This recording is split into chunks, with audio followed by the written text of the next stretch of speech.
Are you sure it's video? Yes. Okay. Good evening readers, it's Tilly here from Tilly's Shelf, and today I'm talking to you from Oxfordshire.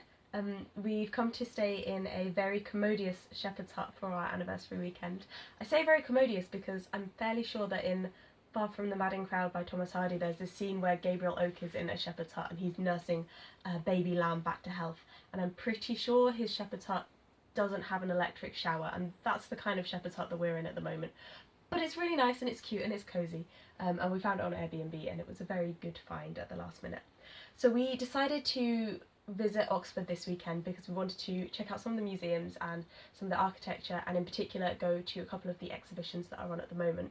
So I thought what would be interesting for maybe some of you who are sort of fantasy readers would be to talk to you about the exhibition that we went to yesterday, which was at the Bodleian Library and was the Tolkien Maker of Middle-earth exhibition. So this is one of the pictures from the exhibition, and this is the details of it. So it's Tolkien Maker of Middle-earth, and it's open until the 28th of October 2018, so you've just got 1 month to go to this if you do want to go to it, and I would have to highly recommend it. I'm using notes on Beau's phone and Beau is holding the camera, so I'm just going to check what else I was going to say. So it's at the Weston Building and it's been running over the summer, so I know that a lot of people will have seen it already. If you have, let me know what you thought of it, and if you go and see it in the future, do let me know what you think. I think we were in there for about between 3 and 4 hours, but we really looked thoroughly at every single thing that was there because that's what we do when we go to museums. We properly immerse ourselves in them. I think you could potentially spend a little bit longer if you use the iPads. There are a couple of iPads there with recordings of Tolkien singing in Elvish, which was fascinating, but I personally didn't find him to be a very good singer, so we kind of skipped that bit a little bit. So there's a good proportion of stuff there. You okay? Oh, I thought I heard like a click. If you want to really get into it, it is a free exhibition, but you do have to like pick up a ticket from the desk or book a ticket online. And I would recommend, we went back to the Bodleian Library today, which is a Saturday, and the queues were immense, so try and go in the week if you are going to go. So to give you a bit of an idea of what's there in this exhibition, it's really an array of things related to Tolkien. There's a couple of little things to do with his life, like there's his office chair and his desk from his Oxford Scholars Office, except I think it was in his house that he did most of his work at first, so his desk from his house, and there's a couple of like pictures of him as a child, so more like life related stuff. And then the majority of stuff is obviously related to this idea of him being the maker of Middle-earth. So starting from the very early development of the Silmarillion, from when he was at Oxford himself, so his notebooks from when he was really sort of 17, 18, going through with the work that he did on the Hobbit and the Silmarillion, and of course the Lord of the Rings, going on through his life. And there's a couple of other creative things that he worked on as well, like his letters from Father Christmas that he did for his children, which is just the sweetest thing for any dad to do for his kids.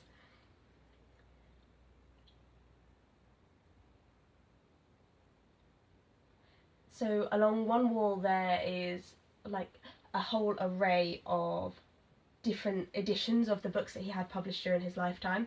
Some of them have really got appalling covers, like with the art that there is available that Tolkien himself did, and the whole, like the inspiring stories that are contained within these books. Some of them are just shockingly bad. You should go just to see some of the very silly looking dwarves that some of them have on the cover. And then another wall is just, there's like a row of the pictures that, the illustrations that Tolkien did for the early editions of The Hobbit. So for example, this is one of his illustrations of Smaug the dragon, which possibly doesn't look anything like Smaug obviously from the recent films, and it doesn't look like how I would have imagined Smaug based on the black and white pictures that he drew as well.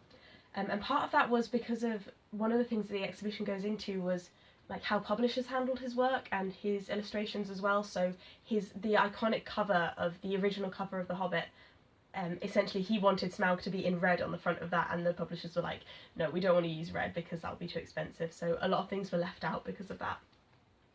Things like cost considerations, which is a shame. What else? So the sort of the backbone of the exhibition is the artwork that Tolkien produced. So he used art he was a very like amateur artist in terms of he never saw himself as a professional illustrator of his work, but he used the pictures that he created as a sort of a multimedia attempt to develop his idea of the world that he was creating, and he used them to kind of crystallize his ideas and his images of the world. And some of the work that he did was truly beautiful, and some of them is literally just doodles on newspapers, which is interesting in itself because we can see the sort of entirety of the creative process and the way in which his work on the world of Middle-earth really was just constantly at the back of his mind. Even like the first line of The Hobbit was apparently written while he was marking other people's essays. He just started writing The Hobbit at the same time, so it was really always ongoing for him. So sort of talking about examples of his artwork, we always get a magnet when we go away. So we've got this little magnet which shows Bilbo at the moment when he's being the barrel rider, and they are riding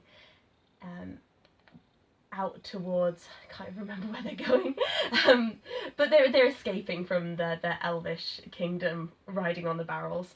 So we thought that was actually one of his best works of art. It's really beautiful the way that he's done the water and the trees there.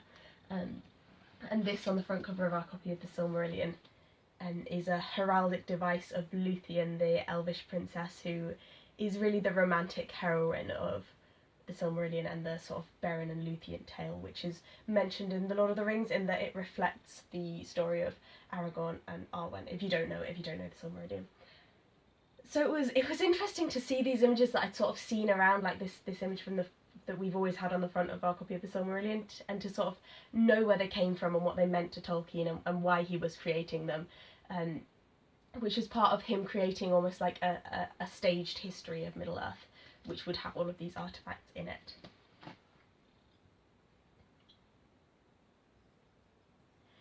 And a huge amount of the exhibition as well was dedicated to maps, so it was actually centred around this sort of relief map of Middle-earth, which has been created by, I think, like a partnership of some artists, and that it has projections going onto it, and there's also an interactive map that you can press bits of and see like different characters' journeys showing up, and if you press bits you can see pictures that Tolkien drew of specific areas. So that was really interesting, and like one of the aspects of the exhibition which is not so much about artifacts but about like learning and inspiring, which I really enjoyed. But there's also so many of Tolkien's own maps of Middle-earth and working maps that he used to constantly refer back to while he was doing his work, and it really shows the meticulous quality of the way in which he worked, in that he was really using these maps to work out exactly what distance different people could cover on certain days, and how far a hobbit could actually physically walk. And I think that's something that's often quite missing from fantasy novels that I've read recently, is this idea of how much people can actually cope with and how much people can actually do in one day. And he was very keen that his work should be immersive and accurate in that respect, in a way that not all writers really pay attention to. And I think that's something that I really appreciate about Middle-earth, and one of the reasons that I love The Lord of the Rings so much. So it was beautiful to see all of these maps as like different works in progress, and almost see the differences between the different maps, and then to see the sort of final version. So there's one that's like, he didn't make it, but it's a beautifully illustrated copy that was made as like a formal version with very pretty little pictures of the different scenes in it. So that was really lovely to see, and I'd highly recommend looking at that. So overall, I think I certainly felt like it was a very well put together exhibition, very worth seeing if you are interested in The Lord of the Rings, and because it is free, you don't even have to be like a real fanatic to go and see it. You could just drop in and have a wander around if you happen to be in Oxford. It was also very inspiring and made me really want to read more of Tolkien's work, so I definitely see myself as being a Lord of the Rings fan and a Hobbit fan and a general Tolkien fan, but I've never read the Silmarillion, and I feel a little bit bad about that, because if somebody said that they were a Jane Austen fan and then they told me that they hadn't read all of her novels, I would be like, well, you don't really count as a fan, do you? So I think it's about time that I read the Silmarillion, and thanks to this exhibition, I knew we were coming, so I brought the Silmarillion with us. And I've just started reading it, and I've reached page 43, 42. So I've read so far the foreword by Christopher Tolkien, so Tolkien's son, which does contain some spoilers, be warned. I'm never going to be able to say these right. The Ainulindale, the Valaquenta, and Of the Beginnings of Days, which is the first chapter of the Quenta Silmarillion.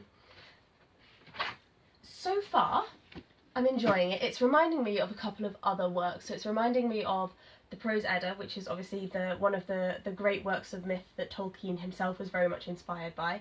And it's reminding me of a series of short stories called Time and the Gods, I think, by somebody, I think, called Lord Dunsany, who again is somebody who was thought to have really inspired Tolkien. In that, just the way of speaking, the kind of archaic tone, and the almost lecture-like tone. It's less like telling a story and more like giving a historical overview, and also the multiple names for things. So no thing has one name, and that almost makes it quite hard to read because there's this constant trying to remember which name refers to which thing. But it adds to the sort of mythopoeic quality of it, and the idea that people have been sort of like building up this story over years, even though in fact it's just built by Tolkien. So it reminds me of the Prose Edda, and it reminds me of Time with the Gods. It also, the very beginning of it, very much calls to mind the Chronicles of Narnia and the Magician's Nephew, with this idea of the world being brought into being through music, which is just a gorgeous idea for a myth. But the way that it differs from the Prose Edda and shows that, like Narnia, it really comes from this Christian tradition, is that the world is very black and white. And that's something that's often been said about Tolkien's worlds, I think. It's not like, in the gods in the Prose Edda, they're very mixed characters in a way, whereas in the Silmarillion so far, the Aina and the Valar, the Aina, who are the Valar, they are in essence good, apart from Melkor, or rather Morgoth, who fulfills this role of essentially the fallen angel, and that really just solidly reflects Christian tradition, and everything that is bad in the world comes from Melkor. And yet Tolkien still manages to imply that it is part of Ilúvatar, the overall creator's plan, that there should be this evil in the first place. So it's interesting to see how he's almost trying to combine this older mythological tradition with the Christian tradition that he obviously personally subscribes to, I think. I'm not very familiar with his religious beliefs.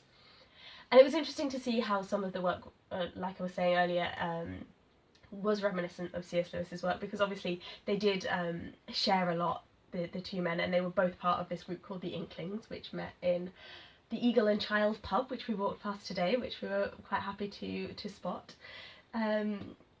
So anyway, this is all a bit of a big ramble. If it's not too rambly and there's not too many ums, I might post it tonight. If not, I will take it home and edit it. I'm sorry if it sounds really unclear. It's because I have quite a cold and I don't feel like I'm fully speaking properly again yet. And I'm going to see how much of the Silmarillion I get through. I am finding it a little bit hard to pay full attention to it. I find that I have to read a couple of paragraphs 2 or even 3 times and like flick back and try and work out which person's doing what, or which god-like figure is doing what. But hopefully I will get through all of it. I will see how I get on, and I really hope I enjoy it as much as I am hoping that I will enjoy it. What else is there to say? There's nothing to say other than that this was a really interesting exhibition, and I really enjoyed it, and I hope that you would enjoy it too if you watched it. Just check if there's anything else in my notes, because that's the point of making notes, isn't it?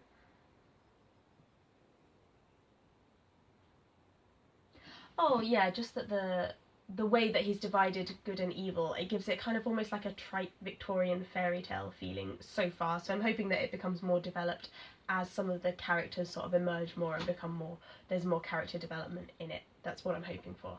We shall see.